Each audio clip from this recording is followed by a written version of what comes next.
On va regarder ensemble. J'ai 2-3 textes, peut-être que je vais en prendre un ou deux.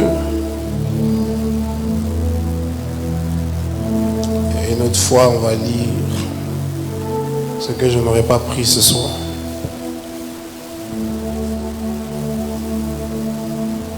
On va regarder Matthieu 8. Verset 5 jusqu'au verset 10. Matthieu 8.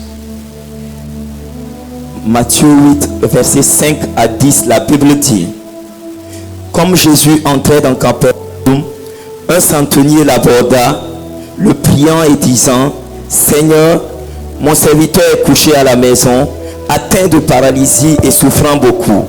Jésus lui dit: J'irai et je le guérirai. Le centenier répondit: Seigneur, je ne suis pas digne que tu entres sous mon toit, mais dis seulement un mot et mon serviteur sera guéri. Car moi qui suis soumis à des supérieurs, j'ai des soldats sous mes ordres. Et je dis à l'un: va, et il va. À l'autre: viens, et il vient. Et à mon serviteur: fais cela, et il le fait. Verset 10. Après l'avoir entendu, Jésus fut dans l'étonnement, et il dit à ceux qui le suivaient: je vous le dis en vérité, même en Israël, je n'ai pas trouvé une aussi grande foi. Amen. Amen. On va encore regarder cette fois-ci le chapitre 11 de Matthieu. Matthieu 11. On va lire le verset 12.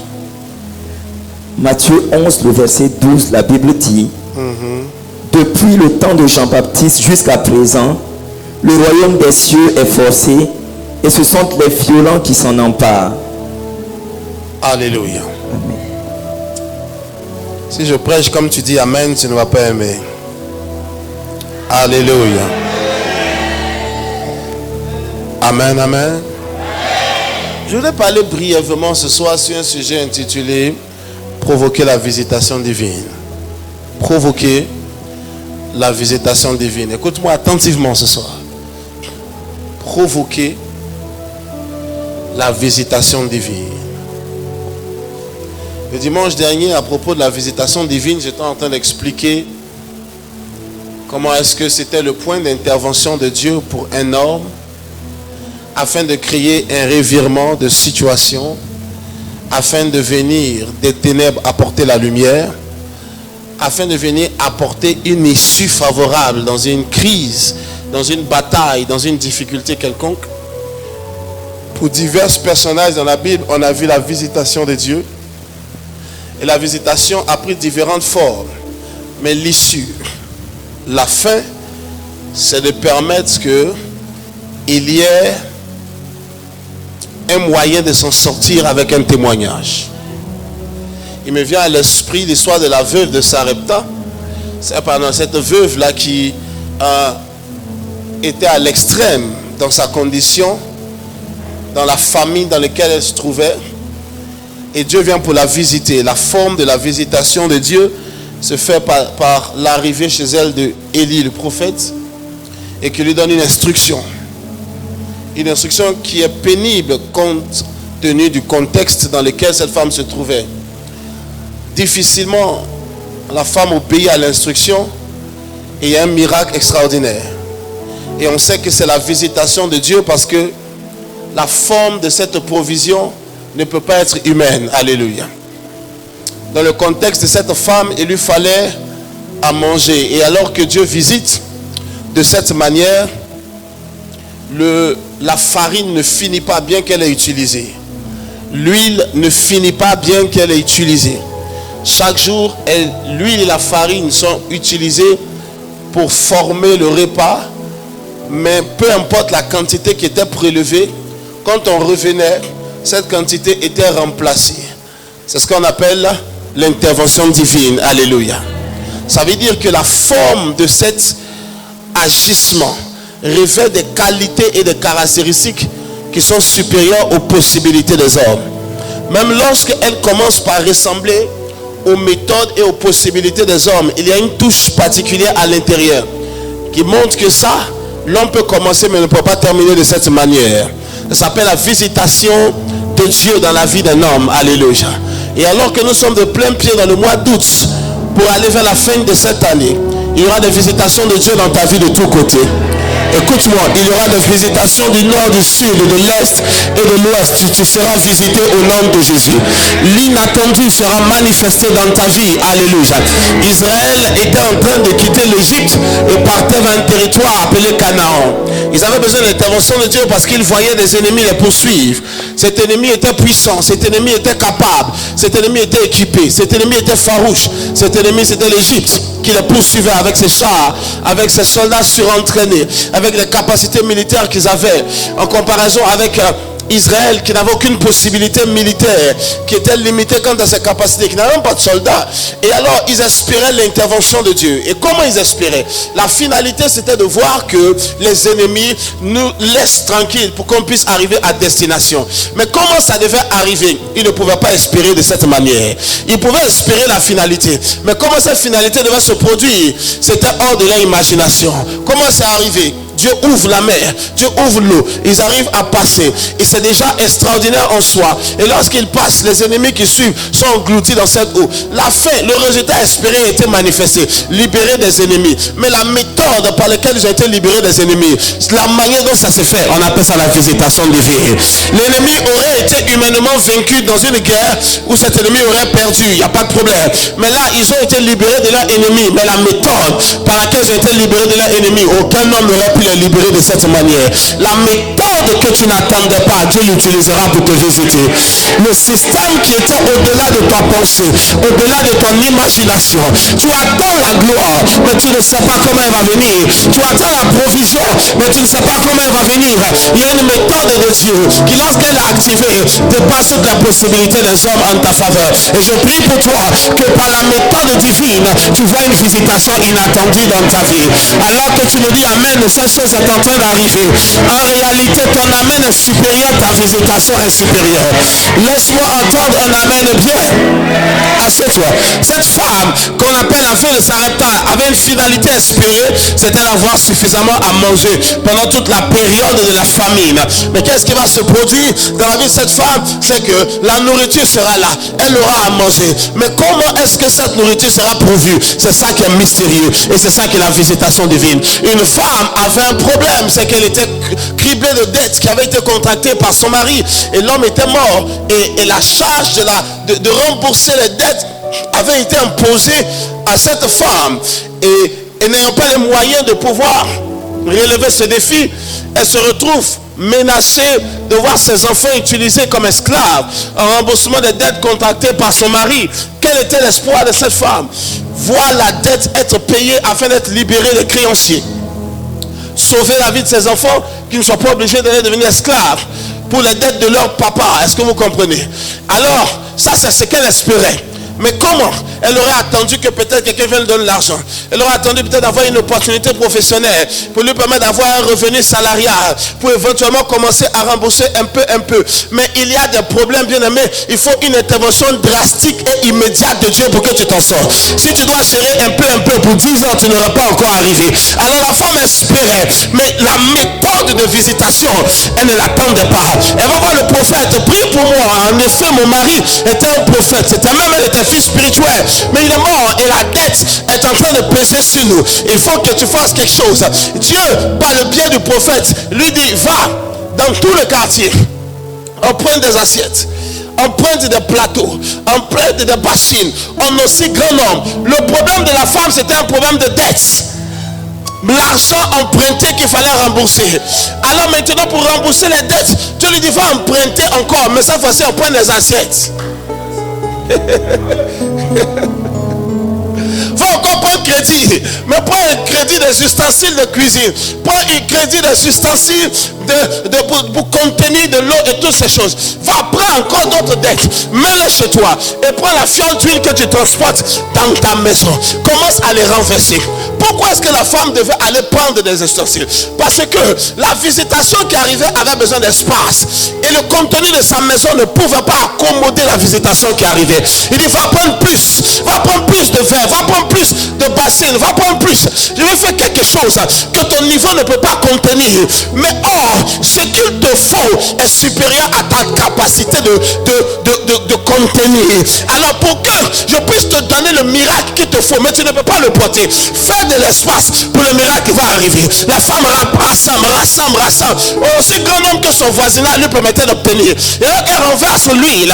Les bassines se remplissent, mais l'huile ne se vide pas. Les bassines ne se remplissent.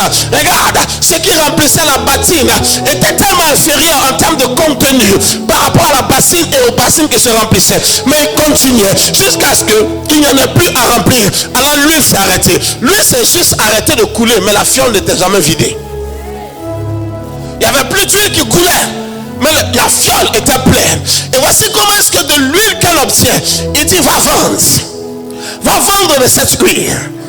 Et lorsque tu auras vendu de l'huile, tu vas acquérir l'argent. Maintenant, écoutez-moi, il y a un secret mystérieux à l'intérieur de cela. L'attente de la femme était financière parce qu'elle devait de l'argent à des gens. Et ce qu'elle devait rendre, c'était de l'argent. Ok. Et Dieu lui dit, l'onction peut produire l'argent.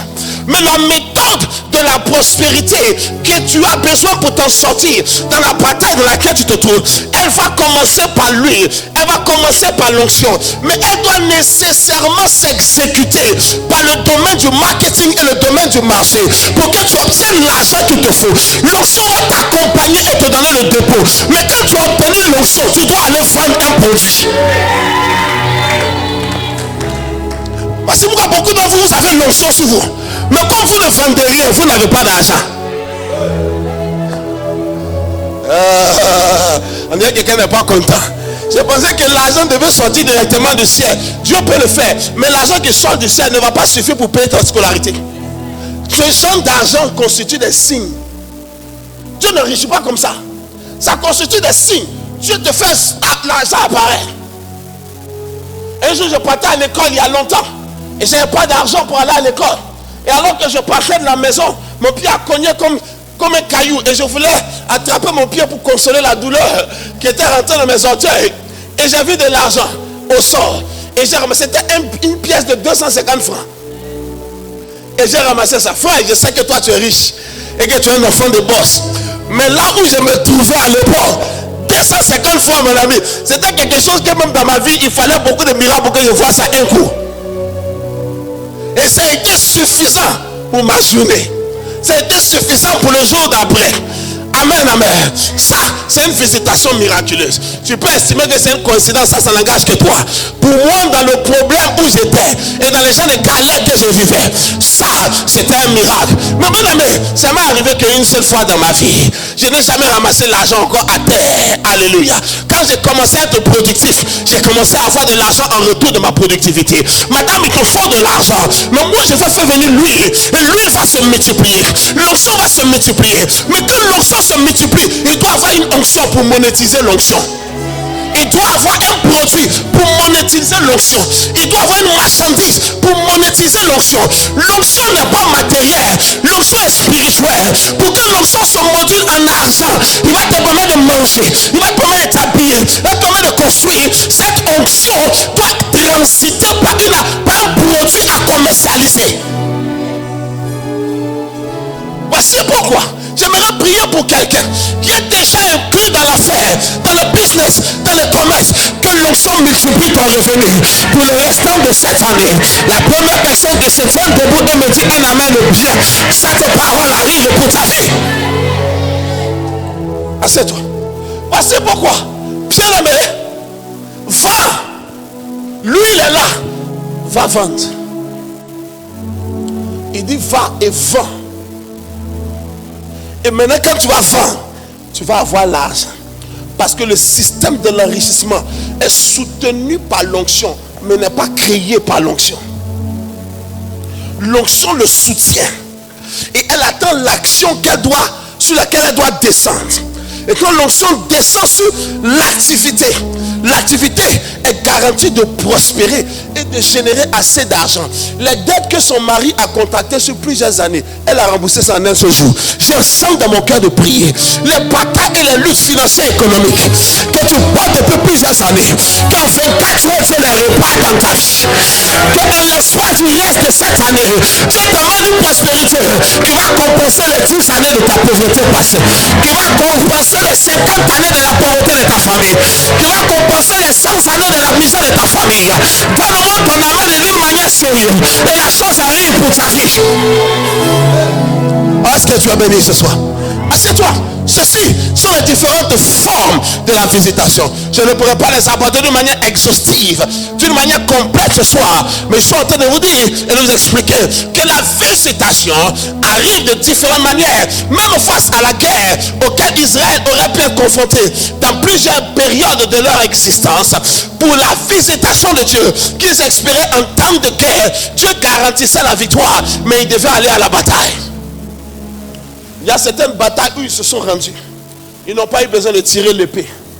Parce que quand ils sont arrivés, ils ont trouvé que les ennemis se sont entretués entre eux. Tout ce qu'ils avaient à faire, c'était de dépouiller le corps et de prendre toutes les richesses que les gens avaient emportées avec eux sur le front de bataille. Il y a d'autres guerres où ils sont partis. Ils ont eu besoin de tirer l'épée et de confronter. Mais dans tous les cas où ils ont eu la victoire, ils devaient se présenter sur un front de bataille. Parce que face à la guerre, la prière de la victoire n'est pas acquise à la maison, elle est acquise sur le front de la bataille. Donc les visitations de Dieu arrivent différemment. Et parfois beaucoup de personnes restent frustrées parce qu'ils n'ont pas encore capté le système dont la visitation de Dieu doit pouvoir prendre, par lequel doit pouvoir passer pour leur permettre d'émerger et de remporter des victoires. Donc il y a des gens qui sont en train de prier pour la visitation financière. Et de temps en temps Dieu les visite. Quelqu'un passe ici, te donne 100 000. Quelqu'un passe ici, te donne 200 000. Oh, tu es content. On m'a donné quelque chose. Ces gens d'argent, tu ne fais rien de bon avec. Non, c'est la vérité. Tu vas manger, tu vas pas voir où c'est parti. Et c'est Dieu qui t'a permis d'avoir. Parce que l'enrichissement ne vient pas par les dons ponctuels. Salomon n'avait pas d'entreprise pratique, mais il a réussi en richesse. Pourquoi? Parce que Salomon avait un produit qu'il vendait, c'était sa sagesse. Les gens venaient avec de l'or pour entendre la sagesse de Salomon. Et il y a des sociétés ici qui sont des bureaux d'études. Ils ne vendent aucun produit. Ils vendent leur intelligence et on les paye des millions pour ça. Il y a des bureaux d'avocats, il y a des bureaux de notaires. Ils ne vendent pas habiller, ils ne vendent pas manger. Ils ne vendent aucun service. C'est son intelligence qu'ils te font et tu le payes. Salomon était tellement intelligent et sage que la reine de Saba pouvait quitter l'Afrique, se rendre jusqu'à Moyen-Orient avec des bateaux chargés de trésors, avec des chameaux chargés d'or et de matières précieuses pour aller pour dire: où est Salomon? Je veux entendre, parce que les gens qui sont venus parler de lui, comment il est glorieux, comment il est excellent, nous voulons voir. Donc sa richesse était la contrepartie de son talent. Est-ce que tu comprends? S'il n'y a rien de monnayable dans ta vie, Dieu ne peut pas te rendre riche. Je sens que tu n'aimes pas ça. Parce que toi, tu veux les gens des témoignages que le matin, je suis allé dans mon compte, il y avait 1 million qui est sorti. Et je rends gloire à Jésus. Ça peut arriver. Ça va finir de la manière ça est arrivé. Oui. Parce qu'il n'y a pas de traçabilité. Même Jésus là n'est pas quitté au ciel pour lui. La première fois Jésus a reçu la richesse, Dieu a fait briller son étoile dans le ciel. Des mages ont vu. Et ils ont décrypté que c'est l'étoile d'un roi. Il mérite d'être honoré. Ils ont pris de l'or. Ils ont pris des pierres précieuses. Ils ont pris de l'encens. Et ils ont envoyé. Voici comment Jésus a reçu l'argent pour la première fois.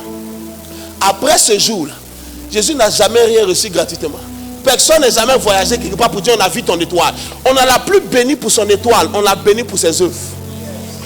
La Bible dit plusieurs des femmes qu'il avait délivrées le suivaient et le soutenaient de leurs biens. C'est son notion qui les a travaillés. Quand elles sont libérées, elle dit: vieux père, voici l'argent. Bon, tu vas aller prêcher.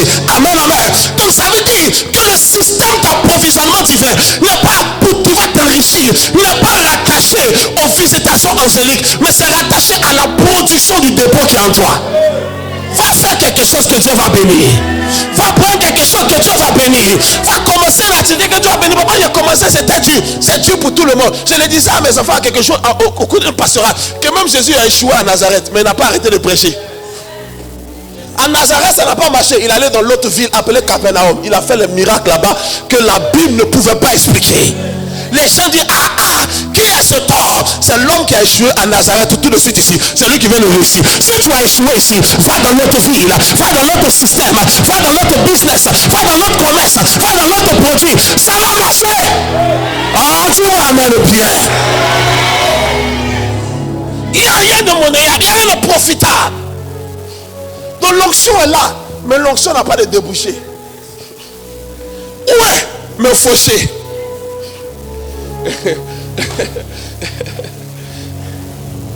Ouais, mais galérer, pauvre. Il n'y a pas l'argent. Fouetté. Pourquoi? Mais tu es ouin. Tout ce qu'on va prier, tu vas commencer à nous montrer que tu es ouin. Tu vas commencer à siffler. Tu vas commencer à trembler. Tu vas commencer à rouler. La seule onction est sûre. Mais il n'y a rien dans sa poche. Pourquoi?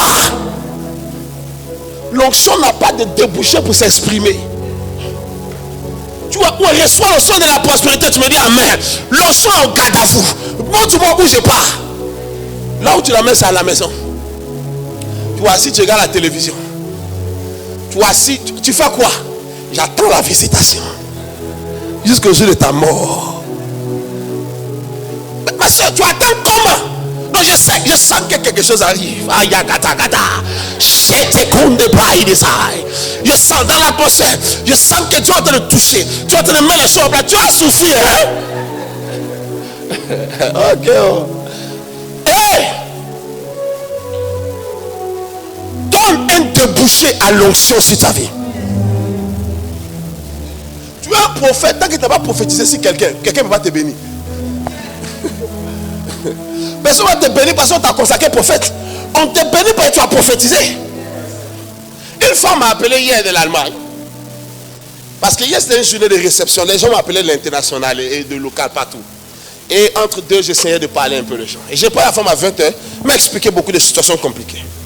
Je lui ai dit, ok madame, il faut couper. Il faut me rappeler demain. Je veux voir ce que Dieu veut me dire.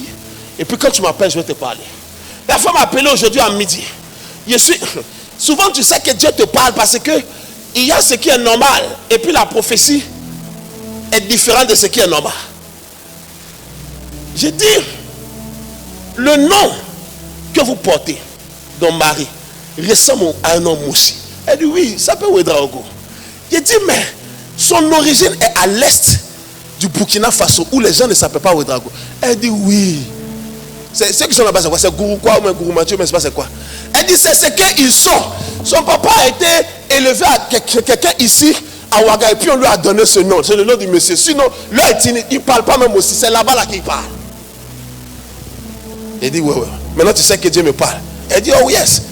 Et c'est pas, elle est médecin en Allemagne, son mari est médecin, ils sont prospères. Et j'ai commencé à rentrer dans 2-3 aspects. La femme qui est dans le téléphone. J'ai dit coupe encore. Tu me rappelles demain. Demain quand elle me rappelle, je prends le fond avec elle. Parce qu'avant hier j'ai écouté. Elle a soulagé son cœur. Aujourd'hui j'ai prophétisé. C'était authentique. Demain je prends le fond. Si je prenais le fond sans prophétiser, elle va dire voici encore un escroc. Mais là où j'ai parlé, personne ne peut m'expliquer ce que je lui ai dit dans le téléphone. Personne ne peut m'expliquer ça. Donc je mérite maintenant mon salaire. Combien d'entre vous me dites amen? Même si l'onction n'a pas un débouché, elle ne peut pas être monétisée. Si tu veux voir les gens, tu vas les voir. Mais les gens, ils n'ont pas d'argent.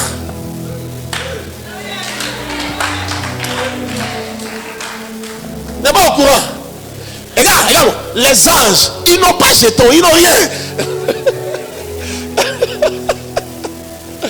Seigneur ou monsieur, il faut voir les anges. Où voir l'argent? Regardez là-bas. Alors le pays est compliqué. Il fait quoi un ange? Les anges n'ont pas. Gabriel est parti voir. Il allait voir Daniel. Il n'a pas envoyé l'argent. 21 jours de jeûne. Il n'a pas envoyé l'argent au monsieur. Et ça n'a pas l'argent. Le même Gabriel allait voir Zacharie. Ta prière était exaucée. Dieu dit la femme va venir. Il lui a pas donné l'argent. Les gars n'ont pas d'argent. Ils n'en ont pas parce qu'ils n'en ont pas besoin. La vie n'est pas rattachée à la monnaie. Mais j'ai une nouvelle pour toi encore, tu n'es pas au courant. Ta vie est rattachée à ça. Ta vie ici. Oh, je sais que tu es très spirituel. Tu veux que je prêche sur la sainteté. Vendredi prochain, tu veux prêcher sur la sainteté. C'est très important d'être saint. Mais il y a un niveau où la galère peut tellement frustrer ta sainteté que tu vas te demander pourquoi tu t'es sanctifié toutes ces années de ta vie. Oh yes, c'est la vérité. Il y a un niveau où la pauvreté peut tellement frustrer ta sainteté que tu vas commencer à convoquer Dieu pour lui dire pourquoi, qu'est-ce que j'ai fait. Tu vas pas commencer, tu vas même douter, est-ce que tu étais vraiment saint. Tu vas réfléchir quel palier de sainteté tu n'avais pas encore ajouté. Pourquoi? La grâce et l'onction est là. Elle cherchait un débouché d'expression. Est-ce que tu as remarqué que même celui, il a fait fétiche pour réussir. Mais quand il a fait le fétiche, il allait dormir ensuite. Il allait travailler. Oui ou non? Le gars il fait son fétiche et puis il s'en va au marché. Il sort ses petits choses, il commence à vendre. Il sort son business, il commence à faire. Souvent ses téléphones, il commence à faire. Il y a un jour, j'étais à Dubaï avec maman et les enfants. On était dans une salle de jeu. Et puis ça jouait. Donc j'ai parlé aux enfants pour les calmer un peu. Et puis il y a un monsieur comme un Indien qui s'est approché de moi. Il dit, oh, la manière que vous parlez, c'est comme celle du Burkina Faso. J'ai dit, Jésus-Christ de Nazareth. Un Ivoirien qui parle maintenant, on dit que même il est devenu un Burkinabé. Il dit, oui, je suis de Burkina Faso. Comment tu as fait pour savoir? Non, quelle manière que tu parles là? Il dit, ah bon? Quelle manière tu parles? Que lui, il est un ami au Burkina Faso. On parle même chose comme ça. Et qu'il m'a donné le nom. Et le nom du gars, tu le connais. C'est quelque chose de télécom. Maintenant, il n'a pas dit le nom de quelqu'un. Il y a beaucoup de télécoms. Ce que tu as mis devant l'argent, ça n'engage que toi. Voilà. Il dit que je le vends les ordinateurs. Je le vends, je le donne les téléphones en grande quantité. J'ai dit, oh, ça c'est bien. Donne-moi aussi ton numéro pour moi. Si je vends aussi les ordinateurs, tu peux m'envoyer. Il dit, oui, il n'y a pas de problème. Si je vends aussi les téléphones, tu peux m'envoyer. Il dit, oui, il n'y a pas de problème. Maintenant, si tu te lèves, tu es fâché. Tu dis, le monsieur, c'est le fétiche, il fait pour réussir. Mais le fait est que quand il a fini de faire son fétiche, il allait à Dubaï. Et il allait chercher un fournisseur à Dubaï. Avec son fétiche, oh. Toi maintenant tu as Dieu dans ton corps. Après avoir jeûné 40 jours de jeûne, tu es assis et tu ne produis aucun débouché par lequel Dieu peut s'exprimer. Tu as même prié, Seigneur, où est moi? Dieu dit maintenant tu es où? Mais tu es encore en train de prier, où est moi? Comment tu vas savoir que tu es où? Non, comment tu vas savoir que tu es où? Non Seigneur, la preuve que tu es où, que papa te me donne le micro. Tu n'es pas plus où que moi. Si tu es où, il faut sortir dehors là-bas. Va crier ta voix. Faut impacter les gens. Vont venir me dire, ah papa, tu as un enfant qui est dehors, va là au carrefour, il rassemble les gens. Quand il veut te voir, il dit, ok, viens attraper le micro. Dis-moi, on voyage un peu. Et puis c'est seulement qu'il m'a envoyé, tu donnes le micro. Parce que là, tu ne peux pas attraper. Parce que le championnat est trop dangereux. Et tu comprends ce qu'on vient de parler. Donc Dieu veut visiter. Il cherche les espaces. Personne n'est dans l'espace. Quelqu'un est en train de prier, visite mes finances. Ok. Où? Comment? C'est comme quelqu'un qui est en train de dire avion vient et puis. Ok. Où? À quel aéroport? Il y a des avions qui n'atterrissent pas au Burkina Faso. Parce que les infrastructures aéroportières ne permettent pas ce type d'avion de se poser ici. Souvent quand nous on voyage, on va prendre Turkish Airlines, ils nous donnent les petits avions. Et puis on arrive en Turquie. Quand tu arrives en Turquie pour prendre le vol de correspondance, l'avion que tu montes là-bas, tu es choqué. Et tu te demandes pourquoi ils ne viennent pas nous chercher avec ces avions? Parce que l'avion ne peut pas atterrir ici. C'est trop massif, trop colossal. Je pense que l'aéroport de Doncé va nous permettre d'avoir ce type d'avion. Ce n'est pas une histoire d'amen, une histoire de le construire. Une histoire de le construire, même si c'est un peu duré, on va arriver par la grâce du Seigneur. On va arriver. Donc, il y a quelque chose qui vient. Quand je vous le prophétise, je vous dis la vérité. Mais créez les plateformes. Créez les plateformes. Va taper aux portes des gens. Va solliciter les audiences. Va créer des plateformes. Réfléchis, conceptualise. Assieds-toi. Écoute-moi. Parfois, l'onction avec l'absence d'intelligence égale la frustration. Tu es où mais tu n'es pas smart. Ça ne tourne pas ici. Tu ne réfléchis pas. Jésus était stratégique. Quand il s'assoit, il vient, il impacte. Il prêche. Il appelle 70 disciples. Il fait des binômes de 2. Et puis il les envoie. Le ministère doit être établi. Je fais le tour. Les gens connaissent mon nom. Les gens connaissent mon message. Mais pour établir dans les zones, je ne peux pas le faire. Alors moi, je fais des prospections. J'ai introduit les marchés. Maintenant, pour les stabiliser, je fais des binômes de 2. Et vous partez pour vous assurer d'établir ce que j'ai déjà envoyé dans les zones. Et ils viennent faire des rapports après une certaine période d'exercice pour dire, Père, voici même les démons nous sont soumis en ton nom. Parce que comment son travail se répand. Avant de quitter la terre, il rassemble ses disciples. Il dit, allez partout le monde. On a pris le pays ici. Israël, il n'y a pas de souci à ce niveau. Maintenant, vous allez aller partout le monde. Il dresse une fiche. Le monsieur ne peut pas venir juste prêcher pour partir. Il a donné une ligne. Il a tracé une stratégie qui permet au travail de se répandre. Il y avait des gens avant lui qui ont fait un impact dans le pays. Ils n'ont jamais dit à quelqu'un qu'on va aller partout le monde. Ils n'ont jamais montré un plan global pour occuper le marché. Jésus était calculé. Il était intelligent. Il créait des canevas, de nouveaux secteurs à explorer dans lesquels l'onction se déployait. Dieu veut visiter. Il y a de nouvelles percées. Mais parfois tu es enfermé dans la maison le matin jusqu'au soir. On dit, tu fais quoi? Ici dans la présence du Seigneur. Et toi tu veux l'argent. C'est bon d'être dans la présence du Seigneur. Mais quand on est dans la présence de Dieu, on la porte et on s'en va avec elle pour impacter notre monde. Moïse est allé sur la montagne. Il a vu Dieu. C'est lui seul qui sait. Nous, on n'était pas là-bas. Vous-même, tu es parti aussi. Même ce qu'on a expliqué, c'est lui qui a expliqué. Aucun homme n'a vu. Mais pourquoi on l'a cru? On l'a cru parce qu'elle est descendue sur la montagne, on a vu son visage. On sait que les gens, des visages comme ça, c'est le visage de quelqu'un qui a vu Dieu. La Bible dit que son visage brillait comme le soleil. On ne pouvait pas le regarder et puis les yeux vont être normaux. Alors il fallait le couvrir. Voici pourquoi quand le monsieur est descendu et puis il dit j'ai vu Dieu, personne ne discutait avec lui. Parce qu'il y a quelque chose qu'on voit sur toi qui nous montre que tu as vu Dieu. Ma fille, je sais que tu as vu Dieu plein de fois. Il y a quoi sur toi qui me montre que tu l'as vu?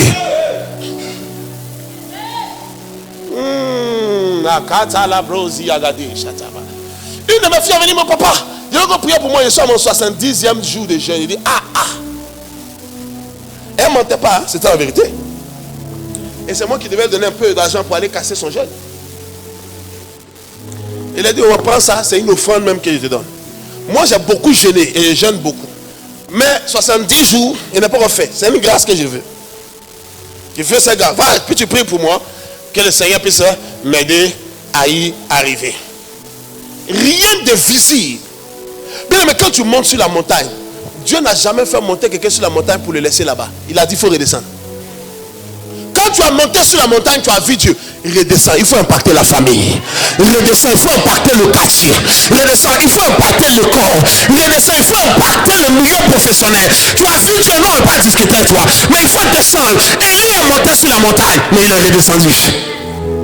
Moïse a monté plusieurs fois, mais il est redescendu. C'est quand montagne, toi tu es là-bas, depuis tu ne descends pas.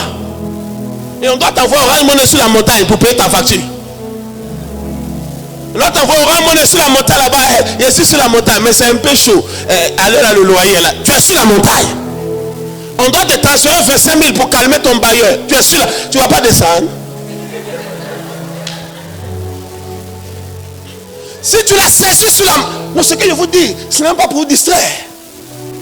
Je me dis, descends de la montagne. L'homme ne reste pas sur la montagne. Dieu est le Dieu du sommet de la montagne. Et tu montes, il se révèle à toi. Tu descends et puis tu impactes le monde. Parce que Dieu n'impacte pas le monde. Mais c'est l'homme qui a vu Dieu sur la montagne, qui descend sur la terre pour impacter le monde. Et Dieu a besoin des hommes qui partent le voir et qui redescendent. Parce que Dieu a des projets sur la terre. Parce que Dieu a des objectifs sur la terre. Il a besoin qu'après que tu l'as tellement contemplé, que tu descendes. Moïse est monté sur la montagne. Il a dit, si vraiment tu m'as trouvé grâce à tes yeux, toi-même viens avec nous. Et Dieu dit, j'envoie un ange, je verrai un ange. Il dit, je ne veux pas l'ange. Je veux que toi-même tu viennes. Dieu t'a touché. Il dit, il n'y a pas de souci. Il dit, je vais venir avec toi. Et la preuve que je vais venir avec toi, viens sur moi. Il va te mettre dans le creux du rocher. Je vous invite à écouter ce message que j'ai prêché il y a quelque temps, intitulé Dans le creux du rocher. Révérend Michael, vous pouvez le trouver sur YouTube. Ça va chambouler votre existence. Il dit, maintenant dans le creux du rocher, ma main te couvrira. Et je passerai. Et quand je serai passé, tu verras mon dos. Parce que tu vois ma face, tu mourras. Parce que l'homme ne peut pas supporter la vision de la divinité dans sa plénitude. Elle doit être diluée pour que l'homme puisse la supporter et continuer de vivre encore après l'avoir expérimenté. Et alors qu'il est au creux de la montagne, une voix retentit. L'Éternel, l'Éternel, lent à la colère, riche en bonté. Celui qui punit les péchés des pères sur les filles à la 15e génération, mais qui répand la bénédiction des pères sur les filles jusqu'à la 1000e génération. Ça, c'est comme ça on est en train d'introduire le roi. Il entend quelqu'un qui crie, mais il ne sait pas où la voix quitte. Et puis le vieux père descend. Moïse est terrorisé dans le creux de la rocher. Et en même temps, le Dieu qui passe, en même temps, ce Dieu-là le couvre avec sa main. Quel est ce mystère? Et quand il passe, et qu'il arrivait à bonne distance, sa main qui le cachait l'autorise à sortir pour dire regarde-moi. Quand il a vu le dos de Dieu, il a eu la révélation de au commencement Dieu créa les cieux et la terre. Parce que dans le dos de Dieu, il a vu le passé de Dieu, il a vu l'œuvre de la création. Mais quand il a vu, il est redescendu. Et le monde savait qu'il a vu. Je crois que tu l'as vu parce que je connais la chose de Dieu. Mais ta famille ne comprend ça. Ils ne croiront que ce qu'ils verront sur ta face. Dieu veut visiter les hommes. Est-ce que tu entends ce que je suis en train de dire? Dieu veut visiter et il y a des saisons de visitation. Et crois-moi, dans un temps comme celui-ci, nous sommes dans une saison de visitation. En tant que centre international de réveil, en tant que tabernacle Galilée, nous sommes dans une saison de visitation. En tant que révérend Michael T, et pour tous ceux qui sont en train de suivre notre marche, il y a une saison de visitation. Il y a un temps où il va y avoir une révalorisation de ta destinée, une révalorisation de ton existence sur la terre, dans la famille, dans la nation, dans la société. Il va y avoir une revue à la hausse de ta possibilité sur l'existence sur la terre, dans le monde spirituel, dans le monde social. Il ne t'a pas appelé pour la petitesse. Et même si tu commences à la bassesse, et comme petit, tu es programmé pour le sommet, tu es programmé pour la hauteur. Et je perçois la voix de Dieu qui est en train de dire, elle est là, elle est disponible. Mais entends ma voix, depuis le temps de Jean-Baptiste, le royaume des cieux est forcé. Et seuls les violents. Le royaume des cieux, ce n'est pas le paradis. C'est le système opérationnel de Dieu sur la terre au profit des hommes. Jésus marchait sur la terre et dit le royaume des cieux est déjà venu vers vous. Ce n'est pas au ciel. Le royaume des cieux, c'est le cortège qui accompagne la divinité de Dieu. Dans son cortège, il y a sa gloire, il y a sa puissance, il y a son onction, il y a sa richesse, il y a ses possibilités. Elles sont déployées sans distinction de genre, distinction de personne, sans distinction de race. Mais s'il y a des gens qui doivent se fâcher davantage pour réussir, c'est les Africains d'Afrique. L'autre jour, je suis allé pour prendre le visa d'un certain pays. Maman m'a accompagné, je suis allé de mes filles pour me faciliter les choses. On me pose les questions. Comme si je suis un criminel ou un va-nu-pied qui est en train de chercher à vouloir partir rester dans leur pays. Et quand il me questionne, tu as combien d'argent? Tu as quoi? Après, j'ai dit à ma fille, s'il te plaît, il faut dire aux gens, non, donner mon passeport. Il dit, mais regarde mon passeport. Il y a des pays plus dangereux que ton pays là, que j'ai dans mon passeport ici. Elle ne me pose pas ce genre de questions. Pourquoi? Turquie à côté ici, Istanbul. Si tu ne me crois pas, va chercher visa. Compliquer les choses uniquement à cause de nous.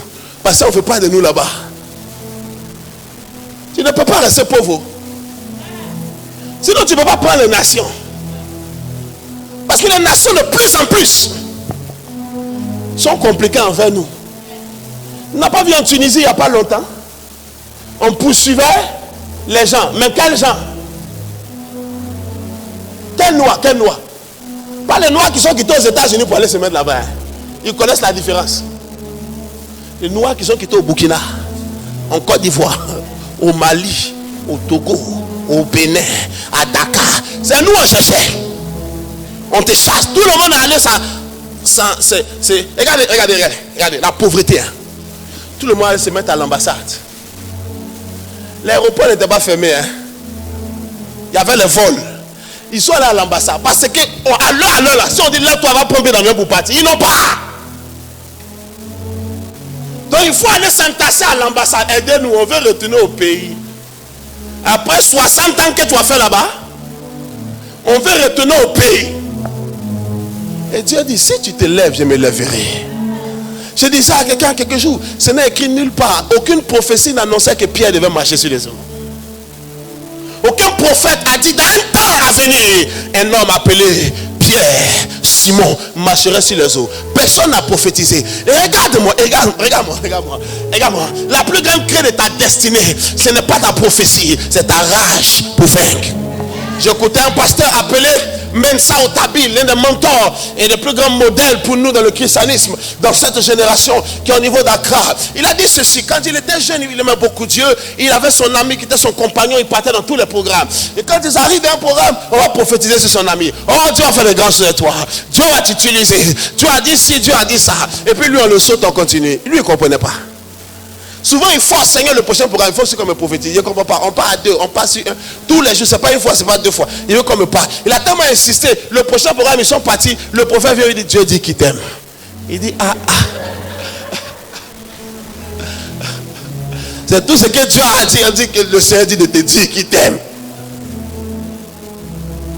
Il n'a jamais reçu aucune prophétie d'aucune grandeur. Aucune prophétie d'aucun avenir radieux. Puis, il a dit, ok.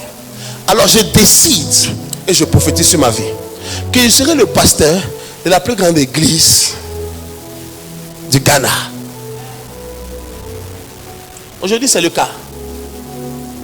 Il est puissant. Non. Dans le ministère pastoral au Ghana, en Afrique, dans le monde, il est puissant. Sur les plus grandes plateformes, sur les églises et les pupitres les plus élevés, il est partout dans le monde entier. Mensa Otabil. Chasse pas des mots. Prophétise pas. Il ne peut pas pour quelqu'un.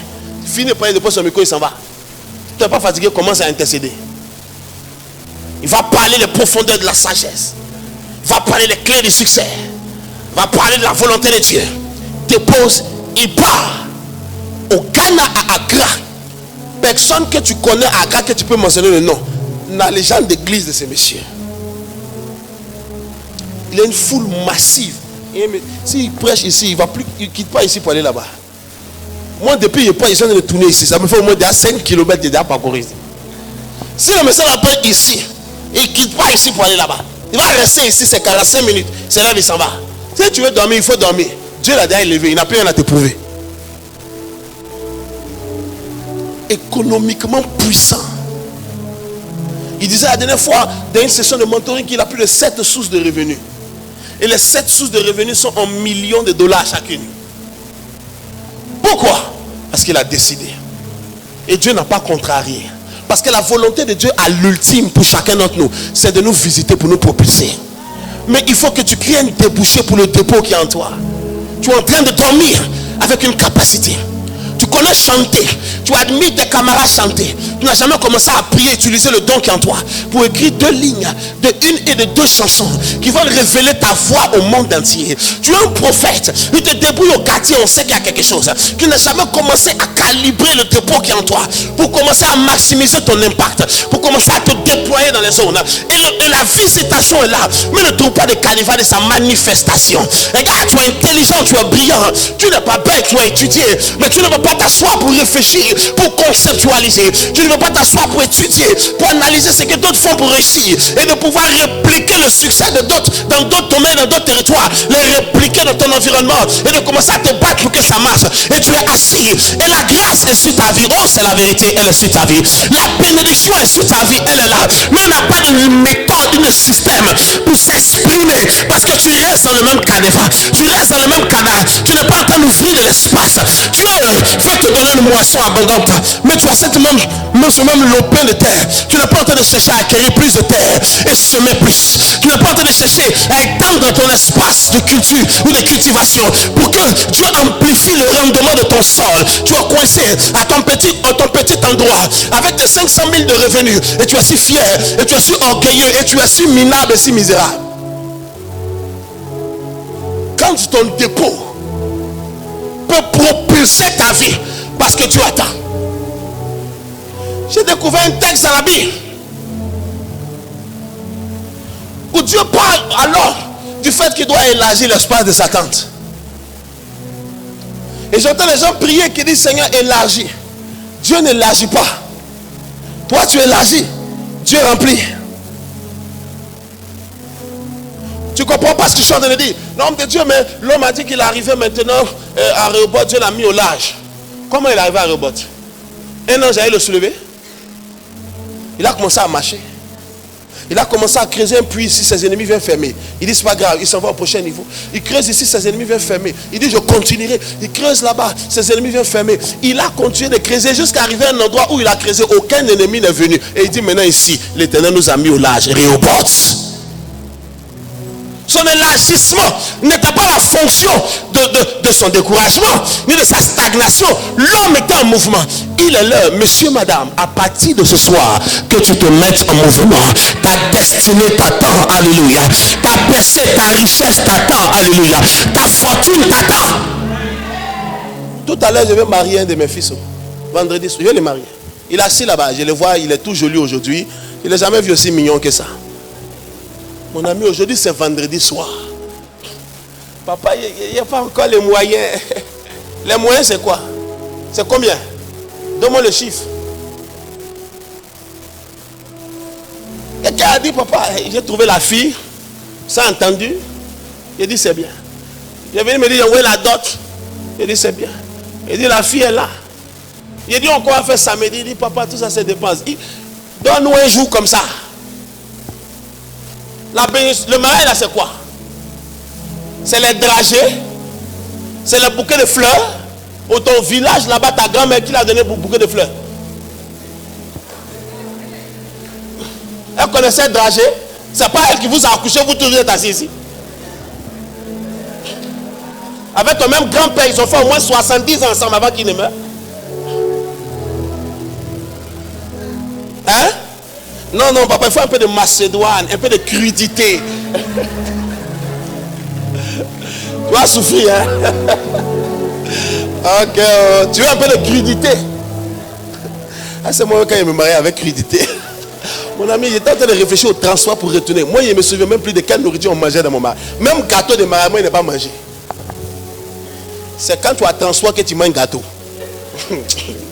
Tu vas en Côte d'Ivoire, tu ne sais pas comment tu vas faire pour revenir au Burkina. Tu es en train de prendre un gâteau pour manger. Quand les gens mangeaient gâteau, moi, ils t'ont dit Chatapa, intervient, il capte. Il te montre les photos de mon mariage. Il faut qu'un jour, maman vous explique ça. Parce que quand je parle, elle me regarde, elle rit. Quand elle va expliquer de son côté, tu vas voir que je n'exagère pas. Seigneur intervient. Parce que cette honte était là-dessus. Cette honte. Même l'argent de car, à l'époque, car c'était 25 000. Il n'y avait pas ça pour 2 personnes. Et puis le Seigneur est intervenu. Parce qu'il ne peut pas laisser son prophète. Il sait que j'ai consacré ma vie pour lui. Et moi, ils sont venus dire, bon, allez, prenez 2 billets d'avion. Le Seigneur a pourvu. Les gens ont donné des cadeaux pour vous. Il y avait assez d'argent dedans. Oui, les 2 billets d'avion. Il dit, merci Jésus. Dans l'avion, je me souviens ce que j'ai mangé. Mais dans le mariage, je ne me souviens pas. Parce que dans l'avion, au moins, j'étais dans la fraîcheur de la climatisation. Et puis, on faisait juste 1 heure de route pour partir. Mais on a juste pris le pas. Il n'y a aucun homme qui s'est marié avec 100 millions de budget qui pourrait être ou m'impressionner ou m'intimider à ce stade de ma vie et de mon palier. Non, parce que alors qu'on a avancé, Dieu a soutenu nos pas. Je dis la visitation est là. Elle est provoquée par l'action. La femme devait mourir à les dettes. La première action qu'elle a prise, c'est de sortir de sa honte pour aller voir Élisée. Pour dire, papa, ça ne va pas. Voici le problème. Prie pour nous. C'est le premier pas. Certains sont en train de mourir avec la lèpre dans leur corps. Parce qu'ils sont dérangés d'exprimer. Moi, je ne veux pas dire à quelqu'un, même si je souffre, je préfère souffrir seul. Personne ne sait. Nous tous, on sait que tu souffres. Comme tu n'es pas venu parler, donc on te regarde. Ne pense pas que si je ne mange pas, c'est moi ceux qui sait. Nous tous, on est au courant. Mais on ne va pas venir te dire qu'on sait. Parce que tu veux conserver un orgueil pour couvrir la destruction dessus. Naaman était en train de mourir. Il avait la lèpre. Mais comme tout le monde dit, c'est le général. Il n'osait pas aller montrer, même à un docteur, que regarde mon corps ici.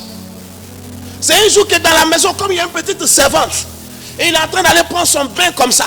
Et la petite vient mettre le seau, vient mettre les trucs. Elle a regardé son patron, ça c'est pas bon. Et elle est allée demander à la maman, ah vraiment j'ai vu quelque chose, ça ne me concerne pas, mais ça m'a touché. J'ai vu le corps de papa là. C'est bizarre. Il dit, c'est la lèpre là, mais c'est le général, on ne peut pas l'expliquer. Et la lèpre te confine automatiquement. Donc si tu dis ça, on ne peut plus te recevoir au lieu. Dis donc, on a bien de gérer comme ça, mais vraiment il est en train de mourir. Il faut lui dire d'aller en Israël. Il y a un prophète. Et pourquoi est-ce qu'on a dit à l'homme d'aller au prophète? Parce que le prophète là-bas s'est manifesté. Et sa manifestation le rendait visible et recommandable.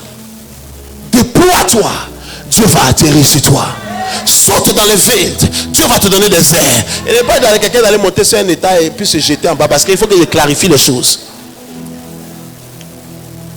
Il faut qu'il clarifie les choses. Il ne faut pas prendre ça au premier degré. Mais prends des risques. Prends le risque de commencer un projet. Prends le risque de commencer un commerce. Prends le risque de commencer un business. Prends le risque d'aller prêcher dans une nouvelle zone. Prends le risque de monter une structure. Prends le risque de monter une entreprise. Prends le risque d'entamer de nouvelles perspectives professionnelles, de toucher à de nouveaux secteurs. Prends le risque de demander un visa. Prends le risque. Si ça n'a pas marché aujourd'hui, recommence demain. Si ça n'a pas marché demain, recommence après-demain. Et si le secteur n'a pas marché, change de secteur. Dieu est avec toi. Tu vas atterrir à un palier et le monde va te célébrer et va reconnaître que ton Dieu est réel. Combien d'entre vous me disent Amen? Depuis le temps de Jean-Baptiste, le royaume des cieux est forcé. Force ta destinée. Force ta destinée. Tu as compris? Force ta destinée. Tant que tu n'es pas en train d'entrer dans l'illégalité, force ta destinée. Le royaume des cieux est forcé. Depuis le temps de Jean-Baptiste, je me suis posé la question. Je ne sais pas si j'ai déjà posé la question. Pourquoi c'est seulement depuis le temps de Jean-Baptiste? Il a vraiment posé la question. Il dit, et c'est Jésus qui parle, depuis le temps de Jean-Baptiste, le royaume des cieux est forcé. Seuls les violents s'en emparent. Mais il y a des gens avant qui ont fait certains exploits et tout. Pourquoi c'est défini qu'à partir de Jean-Baptiste? Jésus l'explique de cette manière. Il dit de tous les hommes nés de femmes jusqu'à ce jour, le plus grand c'est Jean-Baptiste. Plus grand que Élie. Plus grand que Élisée. Plus grand que Moïse. Plus grand que Josué qui a arrêté le soleil. Plus grand. Juste de maintenant, depuis que Dieu a fait les hommes, le plus grand c'est Jean-Baptiste. Mais qu'est-ce qui le rendait plus grand? Parce qu'il y a des gens qui ont fait des exploits que Jean-Baptiste ne pouvait même pas approcher. Mais Jean-Baptiste, c'est lui qui a baptisé Jésus.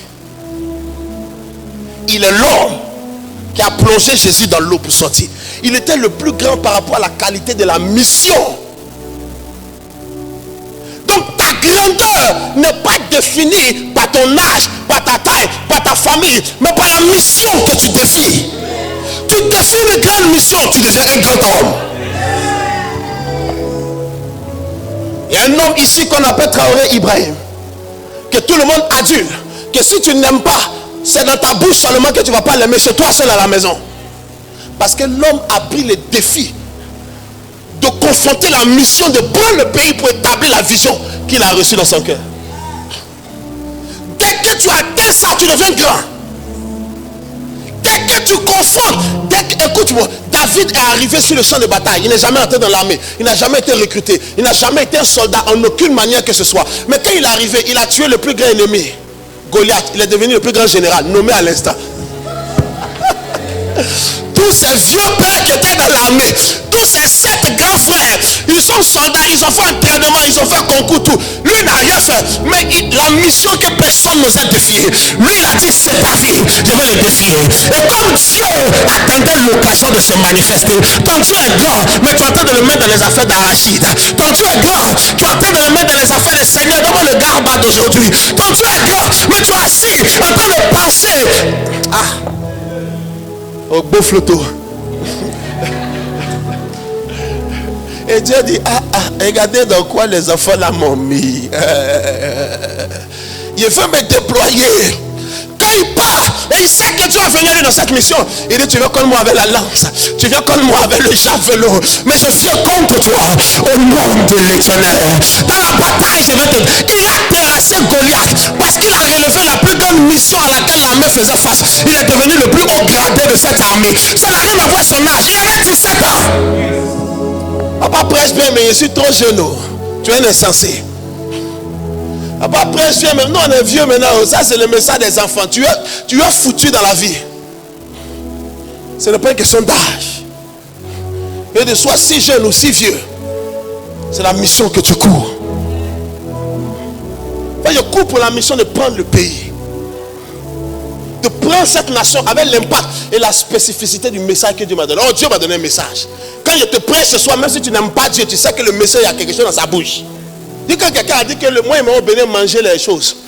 Quand je mange ça et puis je parle, même si je te dis de vider ton corps, tu vas vider. Est-ce qu'il y a bien d'aller au Bénin pour manger? Quand je peux m'asseoir dans la présence de Dieu chez moi à la maison, et puis je mange sa parole. Tu n'as jamais vu que David dit que ta parole, il dit ta parole est douce à mon palais comme un rayon de miel. Il dit je mangeais le rouleau. On t'a jamais vu ça dans la Bible, hein? Que Dieu te pardonne. Le jour où tu commences à lire la Bible, ta vie va aller loin. Il dit je mangeais le rouleau. La Bible n'était pas sous forme de livre, elle était sous forme de rouleau. Parce qu'il n'y avait pas encore l'imprimerie pour faire ces formes. Il dit je mangeais le rouleau de la parole. Parce que quand je parle, il y a quelque chose qui sort de ma bouche. Et que les grands, les petits, les croyants, les non-croyants. La dernière fois, j'étais en Bretagne, en Fox, et je parlais avec l'un des parents de ma femme. Et elle expliquait que non, elle est agnostique. Bon, jusqu'à preuve du contraire, elle ne croit pas à toutes ces histoires. Elle ne croit pas à ces histoires. Elle dit, mais Michael, on m'a dit que tu es pasteur et tout. Bon, peut-être que tu vas me convaincre. Il dit, on n'a qu'à manger notre nourriture. Tu as fait les petits coquillettes, c'est intéressant, je n'ai jamais mangé ça avant. Laisse-moi savourer les repas là. Il ne faut pas m'activer. Elle dit non mais vas-y. J'ai commencé à pédaler son esprit. Elle a laissé son repas. Moi aussi j'étais obligé de laisser les repas. Je n'ai pas aimé ce côté. Mais ça s'est refroidi. Et son mari, ils étaient subjugués. Elle dit alors tu peux prier pour moi. Donc tu as un don mystique, tu as un don particulier. Tu peux prier pour moi. Elle dit je vais revenir. Laisse-moi manger cette histoire. Mais alors mon impact a été tracé dans son esprit. Je veux prendre la nation. Si tu ne m'aimes pas, c'est ton problème. Il n'est pas de m'aimer. Je veux prendre le pays. Je veux générer un impact à la gloire de Dieu. Je veux lever la jeunesse de cette nation pour se lever avec Dieu, pour impacter le monde séculier, le monde spirituel. Que les jeunes gens saturés de Dieu commencent à produire de la fortune. Voici pourquoi j'affecte les gens dans le monde de la culture, dans le monde d'un divers monde. Il me regarde beaucoup, je parle à l'église, mais ils sont inspirés. Je veux continuer de prendre le territoire. Je veux établir la gloire de Dieu. Et je veux partir ici pour saisir la nation. Je ne demande pas ton avis. Tu es vivant, tu le verras. Alléluia. Nettoie tes yeux et regarde-moi. Et si déjà en train de partir, la grandeur de l'homme est attachée à la mission. La Bible dit c'est ici la voix de celui qui annonce dans le désert. Préparer la voie du Seigneur. Aplanissez ses sentiers. Sa grandeur, c'est pas la mission qu'il apporte. Quelle mission tu es en train de défier? Shana Maya Gabroskete. Non, papa, je bénis Dieu pour ma situation. Ok, je bénis Dieu aussi pour ta situation. Reste là, non, on veut aller plus loin. On veut mettre ce temps à profit. Est-ce que vous savez que chacun devra rendre compte pour le temps de son existence sur la terre? Que quand tu as fini, tu pars, ok. Et les 90 ans, et tu as vécu, les 100 ans, tu as fait quoi le temps là? Parce que d'autres n'ont pas eu ça. Il y a des enfants, même à 3 ans, ils sont partis. Toi, tu as été gracié que tu as fait 97. Tu as fait quoi le temps de ton existence? J'ai mangé, j'ai bu et je me suis reproduit. C'est fini? Non, bon, j'ai fait une petite maison, 2 chambres salon. Mes enfants vont pouvoir apprendre à passer à la rigueur, ils peuvent vendre et puis se partager. Ok, c'est fini? Oui. 100 ans? 90 ans? Oui. Il n'avait pas un gros travail. Il n'avait pas un gros salaire. S'il te plaît, lève-toi. Dieu veut descendre. Depuis le temps de Jean-Baptiste, La grandeur de l'homme était attachée à la mission qu'il portait. Il était même choqué quand Jésus venait à lui pour le baptiser. Il dit non, laisse faire. Jésus dit laisse faire. Et il a plongé l'homme sorti de l'eau. Et à partir de là, la voix de Dieu est venue. La voix de Dieu n'a jamais identifié Jésus tant que Jean-Baptiste n'avait pas plongé dans l'eau. Et voici pourquoi il était considéré comme le plus grand homme. À cause de la grandeur de la mission qu'il portait pour introduire Jésus. Il dit celui-ci est l'agneau de Dieu qui ôte le péché du monde. Même la grâce de Dieu s'attache à ta vie à un palier supérieur lorsque tu t'engages dans une mission supérieure pour la cause de Dieu. Il dit celui-ci est mon fils bien-aimé. Jésus est introduit par Jean-Baptiste. Il dit voici l'agneau de Dieu. Il ne se même pas digne de délier la courroie de ses chaussures. Jésus est reçu parce que Jean-Baptiste avait l'impact dans la saison. Jean-Baptiste était la voix dans le territoire. Même le roi écoutait. Donc quand Jean-Baptiste dit voici le Messie, Jésus n'a plus besoin de faire de publicité. Les gens venaient juste pour l'écouter à cause de qui l'avait introduit. Donc on comprend pourquoi est-ce qu'il était considéré comme le plus grand. Mais pourquoi est-ce que le royaume est considéré comme forcé à partir de lui? Parce que je vous dis ceci et puis on va prier. My God, my God. Est-ce que tu es prêt pour cela? C'est que le message, c'est seulement l'introduction que je vous ai donnée comme ça. C'est seulement l'introduction. Je ne suis pas encore même rentré dans le fond du message. Jean-Baptiste, pour arriver sur la terre, c'était un combat. Jésus est né par une jeune femme. Jean-Baptiste est né par une vieille femme qui avait multiplié par 4, par 5 l'âge de la ménopause. Elle n'avait jamais été autorisée à enfanter. Parce que l'enfant qui venait d'elle devait introduire le royaume de Dieu. Il y a certaines luttes parce que quelque chose de grand doit sortir de toi. Il y a certaines batailles que tu ne comprends pas. Parce qu'il y a quelque chose de plus grand que toi qui doit sortir de toi. Mais j'aimerais prier par le prophétique sur ma vie. Que le dépôt et le miracle qui doit sortir de toi qui est combattu. Que l'ange de l'éternel vienne pour le relâcher au nom de Jésus. La qualité de ton amen détermine l'accomplissement de cette parole dans ta vie. Que le grand et le meilleur en toi qui est retenu, que ça soit relâché par force au nom de Jésus. Que ça soit relâché par force au nom de Jésus. Anne ne peut pas enfanter parce que c'était combattu. Parce qu'elle devait produire l'un des plus grands prophètes que la nation n'a jamais connu.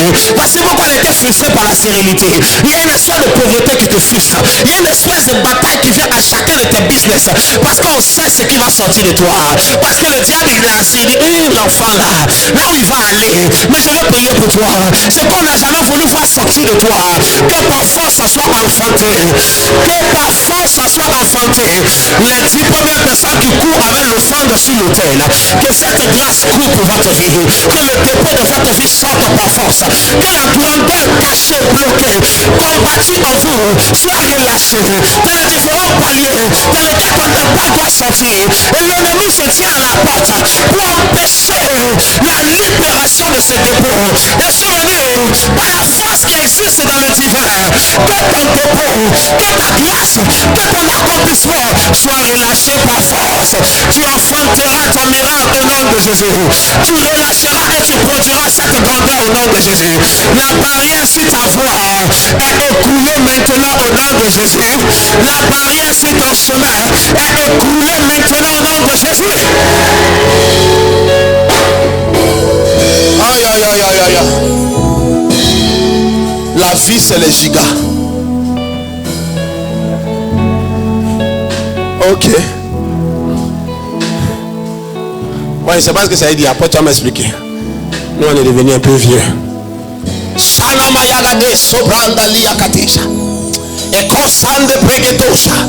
Je vois des couronnes qui étaient éteintes, qui commencent à se rallumer sur la tête du président. Je vois des gens, la couronne était noire, ternie, perdu sa luminosité, perdu sa gloire. Mais ce soir, je vois la lumière se rallumer sur cette couronne. Je vois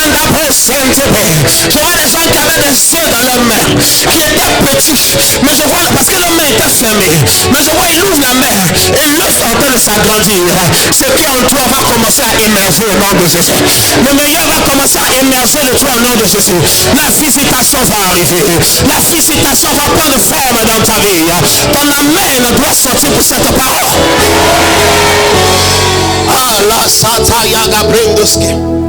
Un grand ministère est l'enfant de grandes actions, d'une grande consécration et de grands risques sur le terrain.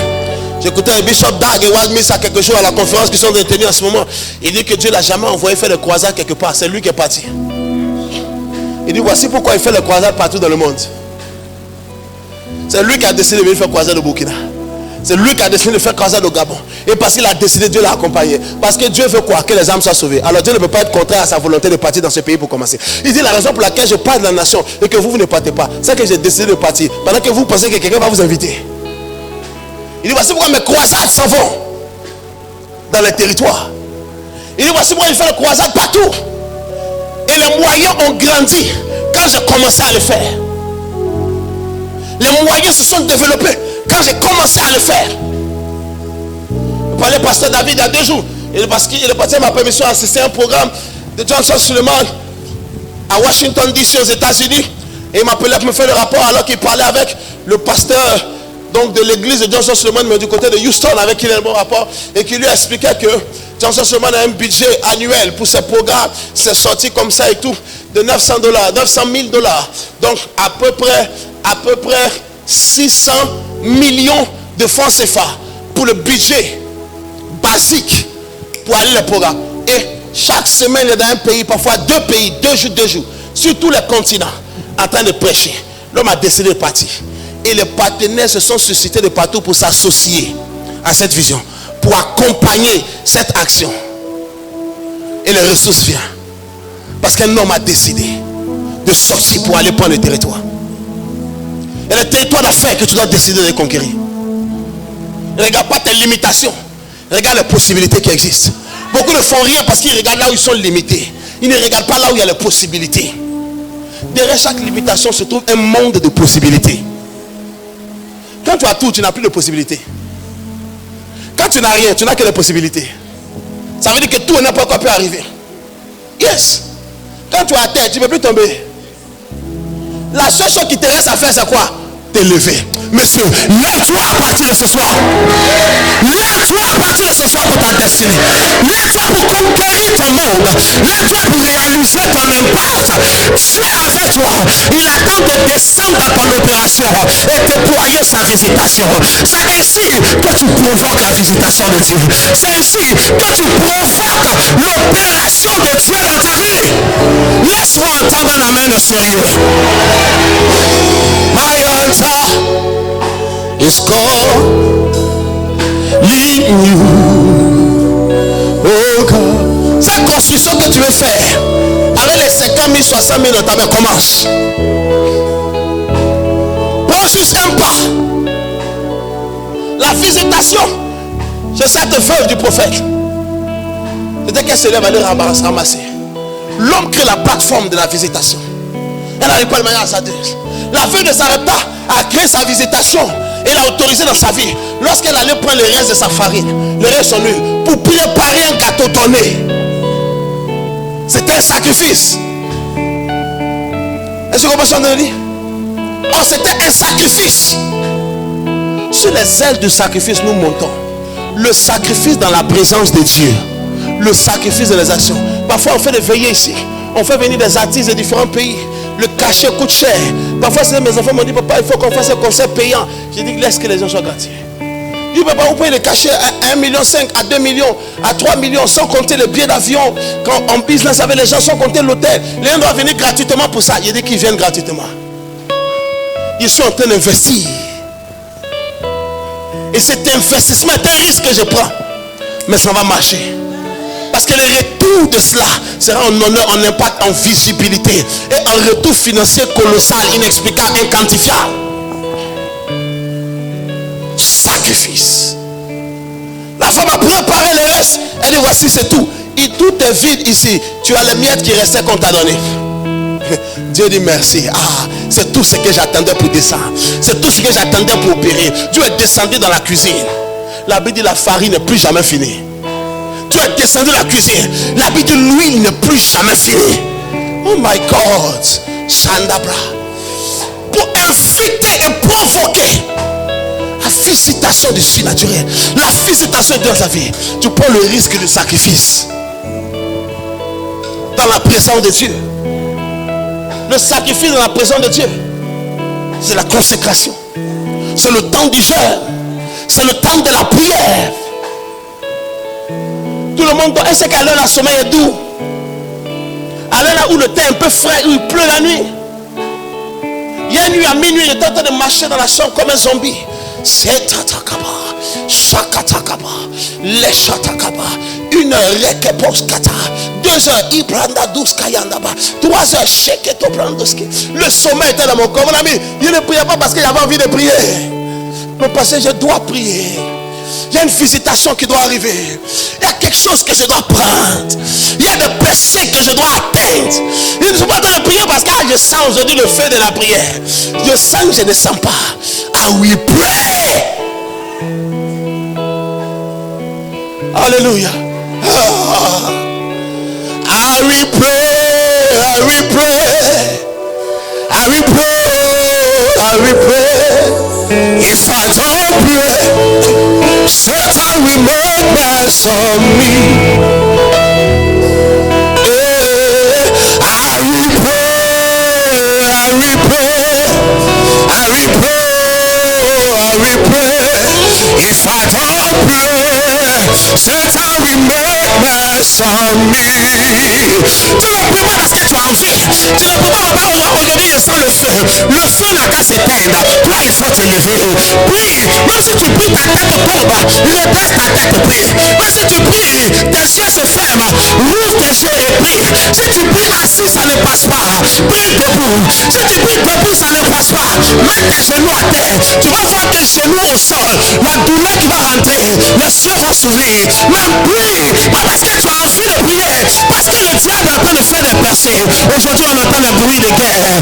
Est-ce que le Burkina, est-ce que le Mali va entrer en guerre avec le Niger contre les nations de CEDEAO? On a assis. L'affaire là, tu es en train de regarder comme ça. Si ça commence, toi, tu pars où? Allô? Quand tu vois où si c'est chaud ici, tu glisses. Ah, on va rentrer là-bas. On dit. Tu vois allô? Tu vois la France? On dit la France c'est dedans. On dit que Russie d'ici vous rentrez là-bas, nous on vous bombarde. Tu pars où? Tu vas rentrer où? If I don't pray, Satan will make mess of me. I will pray. I will pray. I will pray. Ne laisse pas un peu d'argent dans ta main te faire dormir. Mon fils, tu n'as encore rien. Oh, oh papa, j'ai béni Dieu, mon foyer est maintenant bien. Mais qui peut prendre ça pour moi? Maintenant c'est devenu intéressant. Maintenant c'est devenu bien. Tu dors. À papa, les affaires ça donne un peu plus. Ça donne un peu mieux. Ça va, maintenant j'ai les contrats. Tu vas souffrir.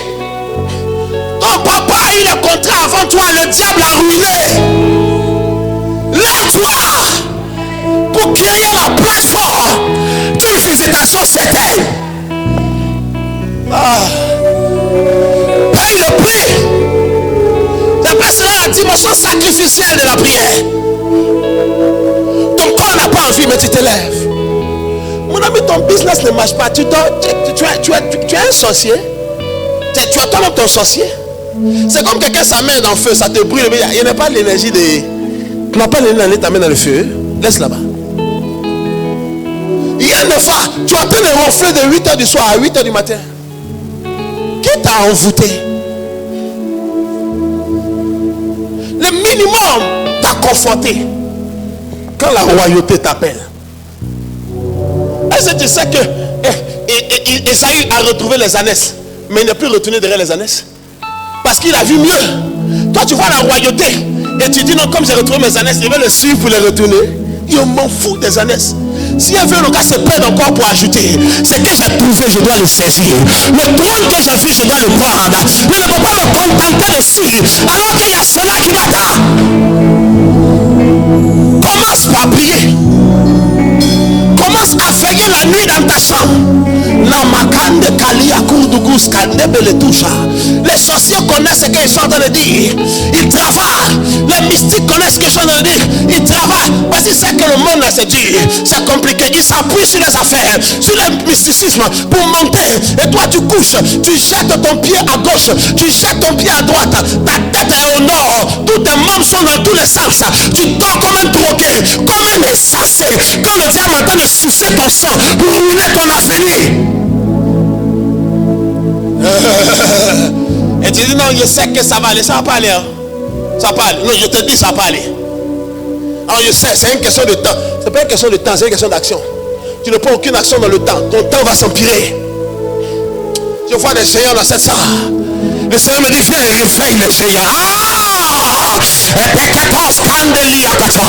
Des géants financiers, des géants ministériels. Sors de ton sommeil. Tu es trop chargé pour rester à ce niveau de productivité. Va plus loin. Va plus loin. Va plus loin. Va plus loin. Dans la prochaine semaine, vous allez voir les gens d'activité qui ont commencé à mener dans le pays. Vous serez choqués. Les gens de bruit qui ont commencé à faire le territoire. Vous serez choqués. Tu m'aimes pas. Je serai dans ta télévision. Je serai à ton tournant de ton carrefour. Ma photo sera partout. Je vais prendre. Et je vais poser les actions. Dieu n'attend. Et Pierre a dit, si c'est toi, ordonne que je marche. Dieu dit, mais marche. Un homme a dit à Jésus. Et il dit, si tu le veux, tu peux me rendre pur. Jésus dit, si je le veux, alors sois pur. Si ça dépend de moi, moi je veux que tu réussisses. Ça dépend de toi.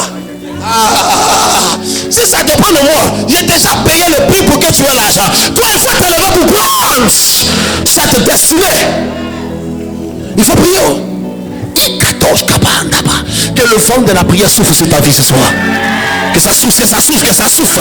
Que ça souffle sur ta vie. Que ça souffle sur ta vie. Qu'elle apparaisse tout ton système. Que la mort spirituelle soit démantelée de ton système. Un feu nouveau s'allume en toi. Que la loi de la prière te réveille. C'est le point de départ. On ne dit pas je suis âgé. Anne la prophétesse avec 80 ans, quand elle passait ses journées dans le temple en train de prier. Tu as quel âge? Elle avait 80 ans. Quand la Bible dit elle passait son temps dans le temple à prier. Cette nuit commence à prier. Demain commence à jeûner. Établis les 3 jours de jeûne de ton propre chef de ta propre initiative. Établis les 5 jours de jeûne de ton propre chef de ta propre initiative. Établis les 10, les 14 jours de jeûne de ton propre chef de ta propre initiative. Ce mois tu fais 10, la semaine, le mois suivant tu commences 21. L'autre mois là-bas commence 40. Mon ami, l'année est déjà finie. Pour toi, doit sortir. Oh, excuse-moi si mon langage est terre à terre. Mais mon ami, il faut que je te dise la vérité. Pour toi, doit sortir. Commence à défier les réalités sur la plateforme de la présence. C'est le premier point de départ. Et quand tu as fini cette plateforme, commence à sortir. Comment à sortir pour vendre l'huile que tu as reçue? Comment sortir pour commercialiser les idées qui sont dans ta tête? Commence à lui taper aux portes pour de meilleures plateformes, pour de meilleurs projets. Commence à regarder ce qui est réplicable et reproductible dans ton monde et ton environnement. Commence à créer des richesses. Écoutez-moi, Dieu ne donne pas des richesses. Dieu donne la capacité d'acquérir des richesses. Mon ami, si Dieu donne des richesses, demande-moi pour toi qui t'a donné. Il dit l'or et l'argent appartient à Dieu. Maintenant toi, il ne te donne pas l'or et l'argent. Il te donne la capacité d'acquérir ça.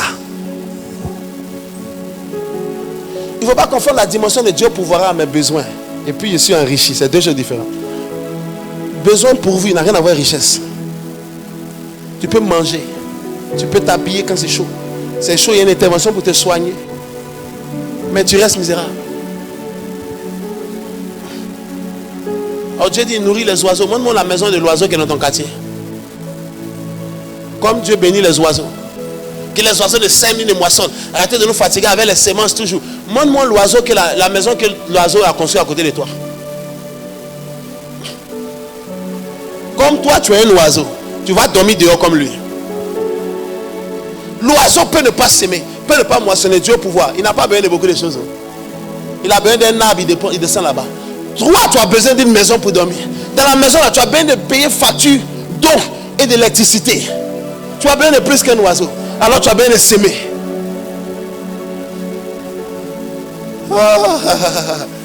Dimanche matin, je vais prêcher, ma vie doit changer. Ça va être difficile pour toi de te lever de la chaise pour retourner à la maison. Tellement la bombe va exploser dans ton esprit. Et tu vas voir combien d'années de ta vie tu es en train de laisser au diable. Tu vas voir comment est-ce que le talent qui est en toi peut te rapporter plus. Et tu es en train de prendre ça pour tourner dans les petites plateformes.